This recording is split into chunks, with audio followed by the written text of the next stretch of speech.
జగన్ 5 ఏళ్ల పాలనలో ఆధ్యాత్మిక క్షేత్రాన్ని అధార్మిక క్షేత్రంగా మార్చారని బీజేపీ అధికార ప్రతినిధి భానుప్రకాష్ ఆరోపించారు.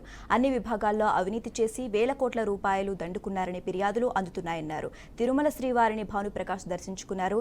విరామ సమయంలో స్వామివారి సేవలో పాల్గొని మొక్కులు చెల్లించుకున్నారు. శ్రీవారి నగలు పదిలంగా ఉన్నాయా అని ప్రశ్నిస్తున్నారని తెలిపారు.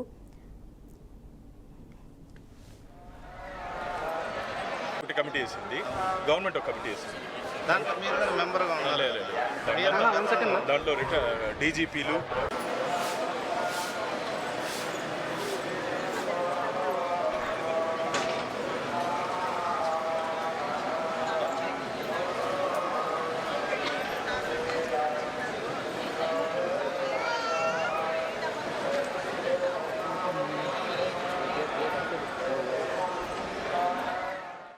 తిరుమల క్షేత్రాన్ని గత 5 సంవత్సరాల్లో జగన్మోహన్ రెడ్డి గారి పరిపాలనలో ఈ ధార్మిక క్షేత్రాన్ని ఒక అధర్మ క్షేత్రానికి నిలయంగా మార్చివేశారు. భక్తుల దగ్గర నుంచి అనేక ఫిర్యాదులు వస్తున్నాయి. మేము ఎక్కడ కలిసినా సరే ఒకటే చెప్తున్నారు, అన్న శ్రీవారి నగలు పదిలంగా ఉన్నాయని చెప్పి ప్రశ్నిస్తున్నారు. స్వామివారికి సంబంధించిన నగల విషయంలో కూడా ఈరోజు ఏ విధంగా అయితే విజిలెన్స్ ఎంక్వైరీ జరుగుతుందో టీటీడీలో జరిగిన అవినీతి అక్రమాల మీద, గతంలో శ్రీవారి నగల మీద వాద్వా కమిటీ, అలాగే జస్టిస్ జగన్నాథరావు కమిటీ గతంలో శ్రీవారి నగల్ని క్షుణ్ణంగా పరిశీలించి దాని మీద ఒక రిపోర్ట్ ఇవ్వడం జరిగింది. తిరిగి ఈరోజు హైకోర్టు సిట్టింగ్ జడ్జి చేత శ్రీవారి నగలకు సంబంధించి తిరిగి దాని మీద పూర్తి స్థాయిలో విచారణ చేపట్టి భక్తుల్లో కలిగినటువంటి అనుమానాల్ని నివృత్తి చేయాలని చెప్పి మేము కోరుకుంటున్నాం. ఈ విషయం మీద రాష్ట్ర ముఖ్యమంత్రి గారి దృష్టికి కూడా మేము తీసుకుపోతున్నాం.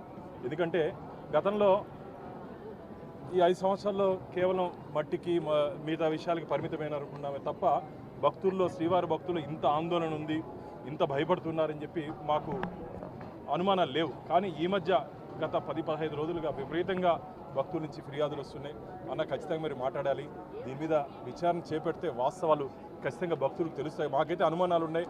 ఆ ప్రభుత్వంలో ఇక్కడ పనిచేసినటువంటి అధికారుల మీద మాకు నమ్మకం లేదు. కమిటీ వేసింది, గవర్నమెంట్ ఒక కమిటీ వేసింది. దాంట్లో మీరు కూడా మెంబర్గా ఉండాలి. దాంట్లో డీజీపీలు